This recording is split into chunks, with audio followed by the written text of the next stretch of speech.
ਹੋਰ ਖੁਲਾਸਾ ਹੋਇਆ ਹੈ। ਸਿੱਧੂ ਮੂਸੇਵਾਲੇ ਦੀ ਰੈਕੀ ਕਰਨ ਦੇ ਲਈ ਮੋਣਾ ਦੇ ਘਰ ਦੇ ਵਿੱਚ 4 ਸ਼ਖਸ ਰੁਕੇ ਸੀ। ਜਨਵਰੀ ਮਹੀਨੇ ਦੇ ਵਿੱਚ ਮੋਣਾ ਦੇ ਘਰ 4 ਲੋਕ ਰੁਕੇ ਸੀ। ਇਹ ਪਹਿਲਾਂ ਵੀ ਨਿਊਜ਼ 18 ਦੇ ਉੱਤੇ ਅਸੀਂ ਲਗਾਤਾਰ ਜਾਣਕਾਰੀ ਦਿੰਦੇ ਰਹੇ ਹਾਂ ਕਿ ਜਨਵਰੀ ਦੇ ਵਿੱਚ ਵੀ ਸਿੱਧੂ ਮੂਸੇਵਾਲਾ ਦੀ ਰੈਕੀ ਕੀਤੀ ਗਈ ਸੀ। ਜਨਵਰੀ ਤੋਂ ਮੂਸੇਵਾਲਾ ਦੀ ਰੈਕੀ ਕੀਤੀ ਜਾ ਰਹੀ ਸੀ। ਸਿੱਧੂ ਮੂਸੇਵਾਲਾ ਦੇ ਬਾਰੇ ਪੂਰੀ ਜਾਣਕਾਰੀ ਜੁਟਾਈ ਗਈ। ਸੂਤਰਾਂ ਦੇ ਹਵਾਲੇ ਨਾਲ ਖਬਰ ਕਿ 4 ਦੇ ਕਤਲ ਵਾਲੇ ਦਿਨ ਵੀ ਸ਼ਾਮਲ ਹੋਣ ਦਾ ਖਦਸ਼ਾ ਹੈ। ਜਿਨ੍ਹਾਂ 4 ਲੋਕਾਂ ਦੇ ਵੱਲੋਂ ਰੈਕੀ ਕੀਤੀ ਗਈ ਜੋ ਮਨਮੋਹਨ ਮੋਣਾ ਦੇ ਘਰ ਦੇ ਵਿੱਚ ਰੁਕੇ ਸੀ ਜਨਵਰੀ ਮਹੀਨੇ ਦੇ ਵਿੱਚ, ਉਹਨਾਂ 4 ਦੇ ਕਤਲ ਵਾਲੇ ਦਿਨ ਦੇ ਵਿੱਚ ਵੀ ਇਸ ਮਾਮਲੇ 'ਚ ਇਸ ਘਟਨਾਕ੍ਰਮ ਦੇ ਵਿੱਚ ਸ਼ਾਮਲ ਹੋਣ ਦਾ ਖਦਸ਼ਾ ਹੈ। ਬਲਦੇਵ ਸ਼ਰਮਾ ਸਾਡੇ ਸਹਿਯੋਗੀ ਜੁੜੇ ਨੇ ਮਾਨਸਾ ਤੋਂ ਹੋਰ ਜਾਣਕਾਰੀ ਦੇ ਲਈ। ਬਲਦੇਵ, ਕੀ ਕੁਝ ਹੋਰ ਜਾਣਕਾਰੀ ਇਸ ਮਾਮਲੇ ਦੇ ਵਿੱਚ?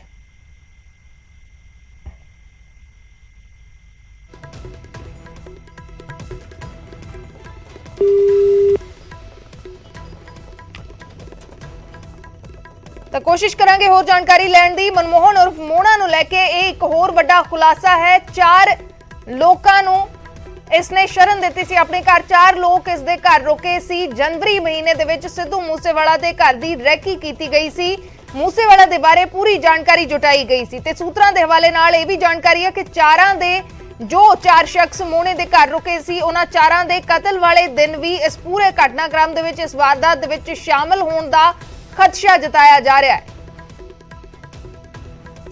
ਬਲਦੇਵ ਸ਼ਰਮਾ ਸਾਡੇ ਸਹਿਯੋਗੀ ਜੁੜ ਗਏ ਨੇ। ਬਲਦੇਵ, ਕੀ ਕੁਝ ਹੋਰ ਜਾਣਕਾਰੀ ਮਿਲੀ ਹੈ?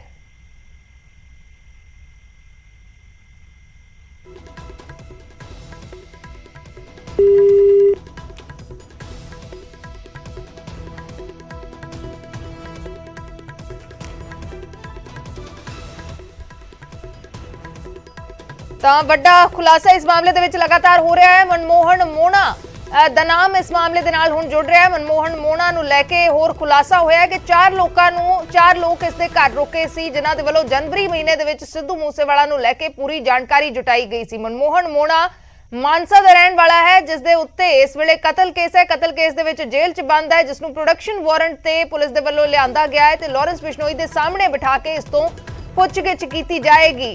ਕਰੀਬ 1 ਦਰਜਨ ਅਪਰਾਧਕ ਮਾਮਲੇ ਇਸ ਦੇ ਉੱਤੇ ਦਰਜ ਨੇ।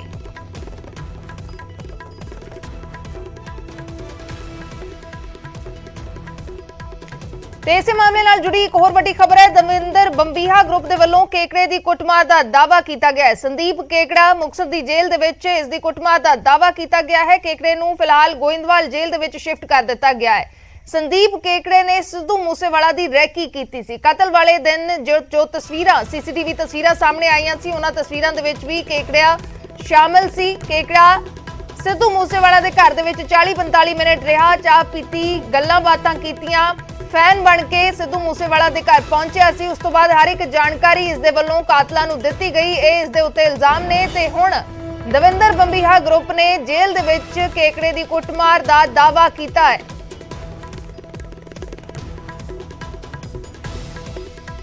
ਸੋਸ਼ਲ ਮੀਡੀਆ ਤੇ ਪੋਸਟ ਪਾ ਕੇ ਬੰਬੀਹਾ ਗਰੁੱਪ ਨੇ ਇਹ ਦਾਅਵਾ ਕੀਤਾ ਹੈ। ਬੰਬੀਹਾ ਗਰੁੱਪ ਨੇ ਪੋਸਟ ਪਾਈ ਹੈ ਫੇਸਬੁੱਕ ਤੇ, ਲਿਖਿਆ ਹੈ ਵਾਹਿਗੁਰੂ ਜੀ ਕਾ ਖਾਲਸਾ ਵਾਹਿਗੁਰੂ ਜੀ ਕੀ ਫਤਿਹ। ਰਾਮ ਰਾਮ ਸਾਰੇ ਭਰਾਵਾਂ ਨੂੰ। ਸੰਦੀਪ ਕੇਕੜੇ ਬਾਰੇ ਤਾਂ ਸਾਰਿਆਂ ਨੂੰ ਪਤਾ ਹੈ। ਇਸ ਘਟੀਆ ਇਨਸਾਨ ਨੇ ਥੋੜੇ ਪੈਸੇ ਲਈ ਸਿੱਧੂ ਮੂਸੇਵਾਲਾ ਦੀ ਰੈਕੀ ਕੀਤੀ ਸੀ। ਹੁਣੇ ਰਿਮਾਂਡ ਖਤਮ ਹੋਣ ਤੋਂ ਬਾਅਦ ਮੁਕਤਸਰ ਦੀ ਜੇਲ੍ਹ 'ਚ ਭੇਜਿਆ ਸੀ। ਉੱਥੇ ਪਹੁੰਚਣ ਤੇ ਸਾਡੇ ਭਰਾ ਬਾਲਾ ਬਠਿੰਡਾ ਤੇ ਉਹਨਾਂ ਦੇ ਦੋਸਤਾਂ ਵੱਲੋਂ ਇਹਦਾ ਵਧੀਆ ਕੁਟਾਪਾ ਕੀਤਾ ਗਿਆ। ਇਹਨੂੰ ਮਾਰਨਾ ਹੀ ਸੀ ਪਰ ਜੇਲ੍ਹ ਮੁਲਾਜ਼ਮਾਂ ਨੇ ਲੜਾਈ ਦੇ ਵਿੱਚ ਆ ਕੇ ਇਹਨੂੰ ਬਚਾ ਲਿਆ। ਸਾਡੇ ਸਾਰੇ ਭਰਾਵਾਂ ਵੱਲੋਂ ਸਿੱਧੂ ਮੂਸੇਵਾਲਾ ਦੇ ਕਤਲ ਦਾ ਕੋਈ ਵੀ ਬੰਦਾ ਕਿਸੇ ਜੇਲ੍ਹ 'ਚ ਜਾਂਦਾ ਹੈ ਬਖਸ਼ਿਆ ਨਹੀਂ ਜਾਏਗਾ। ਟਾਈਮ ਮਿਲਣ ਤੇ ਨੁਕਸਾਨ ਜ਼ਰੂਰ ਹੋਏਗਾ। ਕੱਲੇ ਦਾ ਹਿਸਾਬ ਹੋਊ। ਧੰਨਵਾਦ ਲੈਜੈਂਡ ਸਿੱਧੂ ਮੂਸੇਵਾਲਾ। ਤਾਂ ਦਵਿੰਦਰ ਬੰਬੀਹਾ ਗਰੁੱਪ ਦੇ ਵੱਲੋਂ ਇਹ ਸੋਸ਼ਲ ਮੀਡੀਆ ਤੇ ਪੋਸਟ ਪਾਈ ਗਈ ਹੈ ਜਿਸ ਦੇ ਵਿੱਚ ਦਾਅਵਾ ਕੀਤਾ ਗਿਆ ਹੈ ਸੰਦੀਪ ਕੇਕੜਾ ਦੀ ਕੁੱਟਮਾਰ ਦਾ, ਕਿ ਕੇਕੜੇ ਦੀ ਜੇਲ੍ਹ ਦੇ ਵਿੱਚ ਕੁੱਟਮਾਰ ਕੀਤੀ ਗਈ ਹੈ। ਨਾਲ ਹੀ ਇਹ ਵੀ ਇਸ ਪੋਸਟ ਦੇ ਵਿੱਚ ਲਿਖਿਆ ਹੈ ਕਿ ਇਸ ਮਾਮਲੇ ਦੇ ਨਾਲ ਜੁੜਿਆ ਕੋਈ ਵੀ ਸ਼ਖਸ ਕਿਸੇ ਵੀ ਜੇਲ੍ਹ ਦੇ ਵਿੱਚ ਭੇਜਿਆ ਜਾਏਗਾ, ਉਸ ਨੂੰ ਬਖਸ਼ਿਆ ਨਹੀਂ ਜਾਏਗਾ। ਤਾਂ ਪ੍ਰਸ਼ਾਸਨ ਦੇ ਲਈ ਵੀ ਇੱਕ ਚੁਣੌਤੀ ਹੈ।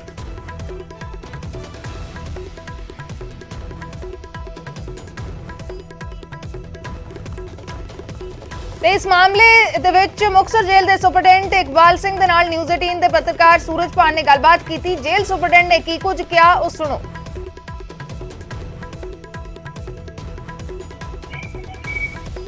ਕੁੱਟਮਾਰ ਕੋਈ ਇਸ ਤਰ੍ਹਾਂ ਦੀ ਨਹੀਂ ਹੋਈ ਹੈ, ਮਤਲਬ ਇਹ ਆਪਾਂ ਕਹਿ ਸਕਦੇ ਨਹੀਂ ਹੈ ਕੋਈ ਤੈਸ਼ੋ ਤੈਸ਼ੀ ਜ਼ਰੂਰ ਹੋਏ ਸੀਗੇ ਜੀ।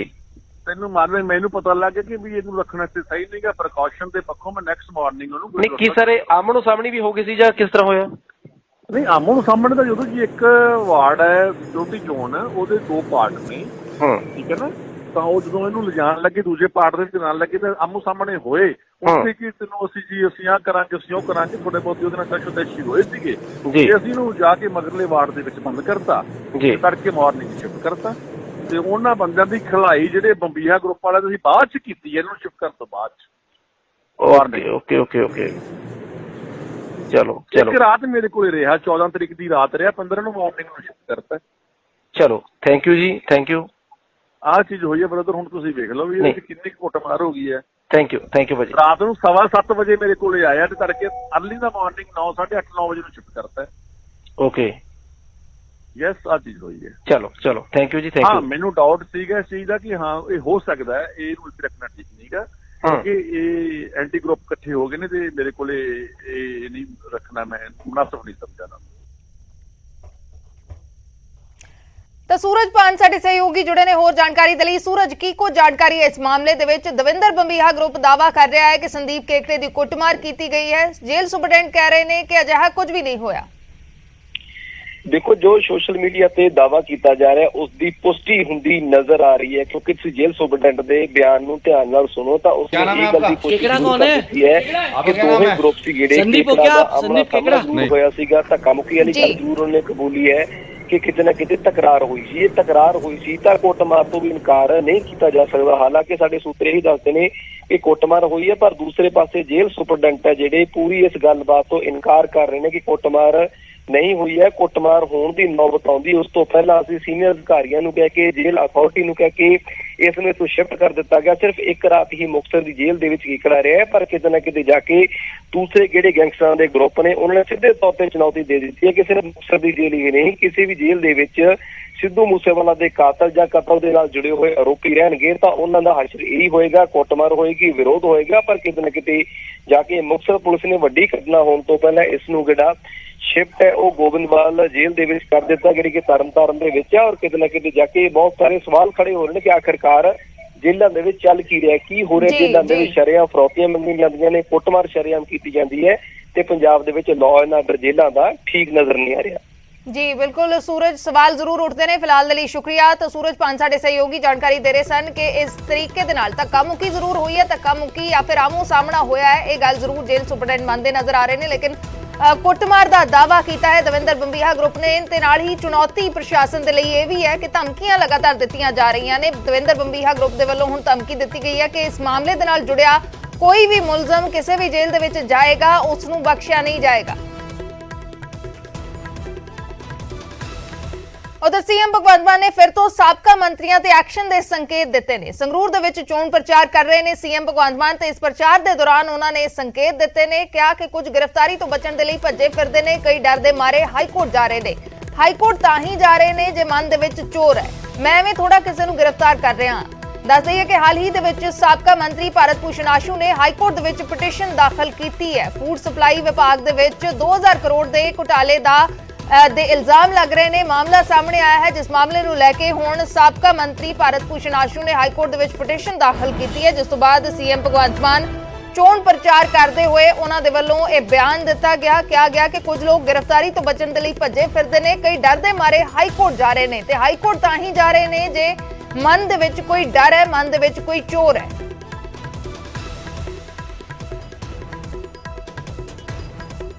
ਮਹੀਨਿਆਂ ਦੇ ਬੱਚੇ ਤਾਂ ਦੰਦ ਵੀ ਨਹੀਂ ਆਉਂਦੇ, ਪਰ ਫਿਰ ਵੀ ਮੈਂ ਦੰਦੀਆਂ ਵੱਢਣ ਤਾਂ ਲੱਗ ਗਿਆ ਨਾ ਇਹਨਾਂ ਨੂੰ। ਸੋ ਹੁਣ ਡਰਦੇ ਫਿਰਦੇ ਨੇ, ਹੁਣ ਭੱਜਦੇ ਫਿਰਦੇ ਨੇ, ਹੁਣ ਹਾਈ ਕੋਰਟਾਂ 'ਚ ਫਿਰਦੇ ਨੇ। ਸਾਨੂੰ ਗ੍ਰਿਫਤਾਰੀ ਤੋਂ ਹਫ਼ਤਾ ਕੁ ਪਹਿਲਾਂ ਦੱਸ ਦਿਓ, ਇਹਦਾ ਮਤਲਬ ਮਨ 'ਚ ਚੋਰ ਹੈ। ਨਿਆਂ ਥੋੜੀ ਕਿਸੇ ਨੂੰ ਮੈਂ ਗ੍ਰਿਫਤਾਰ ਕਰਦਾ ਫਿਰਦਾ। ਸੋ ਵੀਰੋ, ਹਜੇ ਬਹੁਤ ਸਾਰੇ ਕੰਮ ਬਾਕੀ ਨੇ, ਕੁਝ ਕਮੀਆਂ ਵੀ ਰਹੀਆਂ ਹੋਣਗੀਆਂ, ਠੀਕ ਕਰ ਲਾਂਗੇ।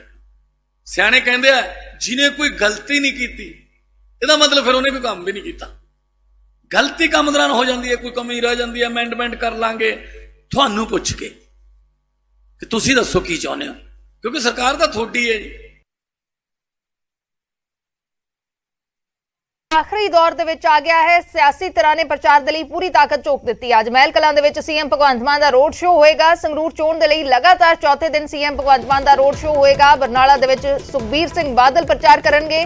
ਰਾਜਾ ਵੜਿੰਗ ਤੇ ਬੀਜੇਪੀ ਨੇ ਵੀ ਪੂਰੀ ਵਾਹ ਲਗਾਈ ਹੈ। ਦੱਸ ਦਈਏ ਕਿ ਸੰਗਰੂਰ ਜ਼ਿਮਨੀ ਚੋਣ ਦੇ ਲਈ 23 ਤਰੀਕ ਨੂੰ VOTING ਹੋਣੀ ਹੈ। 21 ਨੂੰ ਪ੍ਰਚਾਰ ਬੰਦ ਹੋਏਗਾ। 26 ਨੂੰ ਨਤੀਜੇ ਆਉਣਗੇ। ਤਾਂ ਪੂਰੀ ਵਾਹ ਲਗਾ ਦਿੱਤੀ ਹੈ ਹਰ ਸਿਆਸੀ ਧਿਰ ਨੇ। ਸੀਐਮ ਭਗਵੰਤ ਮਾਨ ਖੁਦ ਲਗਾਤਾਰ ਰੋਡ ਸ਼ੋਅ ਕਰ ਰਹੇ ਨੇ, ਲਗਾਤਾਰ ਚੋਣ ਪ੍ਰਚਾਰ ਕਰ ਰਹੇ ਨੇ। ਸੰਗਰੂਰ ਜ਼ਿਮਨੀ ਚੋਣ ਦੇ ਲਈ ਵਕਾਰ ਦਾ ਵੀ ਸਵਾਲ ਹੈ ਕਿਉਂਕਿ ਇਹ ਸੀਟ ਲਗਾਤਾਰ 2 ਵਾਰ ਸੀਐਮ ਭਗਵੰਤ ਮਾਨ ਖੁਦ ਜਿੱਤ ਚੁੱਕੇ ਨੇ। ਉਸ ਤੋਂ ਬਾਅਦ ਸੀਐਮ ਬਣਨ ਤੋਂ ਬਾਅਦ ਇਹ ਸੀਟ ਖਾਲੀ ਹੋਈ, ਜਿੱਥੇ ਹੁਣ ਗੁਰਮੇਲ ਸਿੰਘ ਆਮ ਆਦਮੀ ਪਾਰਟੀ ਦੇ ਉਮੀਦਵਾਰ ਨੇ। ਉਧਰ ਸੁਖਬੀਰ ਸਿੰਘ ਬਾਦਲ ਅਕਾਲੀ ਦਲ ਦੇ ਪ੍ਰਧਾਨ ਉਹ ਖੁਦ ਚੋਣ ਪ੍ਰਚਾਰ ਦੇ ਲਈ ਉਤਰੇ ਹੋਏ ਨੇ। ਪੰਜਾਬ ਕਾਂਗਰਸ ਦੇ ਪ੍ਰਧਾਨ ਰਾਜਾ ਵੜਿੰਗ ਲਗਾਤਾਰ ਚੋਣ ਪ੍ਰਚਾਰ ਕਰ ਰਹੇ ਨੇ। ਕੇਵਲ ਢਿੱਲੋਂ ਬੀਜੇਪੀ ਦੇ ਉਮੀਦਵਾਰ ਨੇ, ਉਹਨਾਂ ਦੇ ਵੱਲੋਂ ਵੀ ਪੂਰੀ ਵਾਹ ਲਗਾਈ ਗਈ ਹੈ।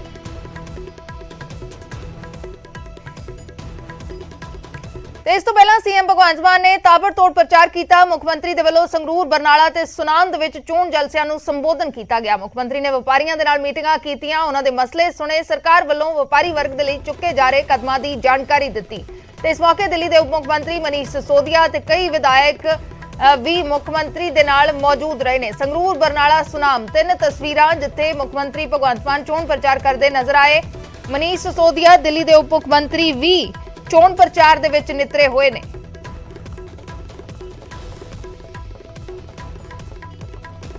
ਬੈਠੇ ਨੇ ਚੀਮਿਆਂ ਤੋਂ ਵੀ ਬਹੁਤ ਸਾਰੇ ਮੇਰੇ ਦੋਸਤ ਆਏ ਨੇ, ਦਿੜਬੇ ਤੋਂ ਆਏ ਨੇ, ਮਹਿਲਾਂ ਤੋਂ ਆਏ ਨੇ, ਸੰਗਰੂਰ ਤੋਂ ਵੀ ਆਏ ਨੇ। ਇੱਕ ਗੱਲ ਮੇਰੀ ਯਾਦ ਰੱਖ ਲਿਓ ਕਿ ਜਿਹੜਾ ਸੰਗਰੂਰ ਹੈ, ਜਿੰਨਾ ਪਿਆਰ ਤੁਸੀਂ ਦਿੱਤਾ ਮੈਂ ਉਹਦਾ ਕਰਜ਼ਾ ਤਾਂ ਕਈ ਜਨਮ ਨਹੀਂ ਲਾ ਸਕਦਾ, ਪਰ ਇੰਨਾ ਕਿ ਮੈਂ ਤੁਹਾਨੂੰ ਕਹਿਣਾ ਕਿ ਥੋੜਾ ਜਿਹਾ ਮੈਨੂੰ ਟਾਈਮ ਦੇ ਦਿਓ। ਲੋਕ ਤੁਹਾਡੇ ਨਾਲ ਫੋਟੋਆਂ ਖਿਚਾਉਣ ਆਇਆ ਕਰਨਗੇ, ਸੰਗਰੂਰ ਦੇਖਣ ਆਇਆ ਕਰਨਗੇ ਕਿਹਾ ਜਿਹਾ ਬਣਾਤਾ।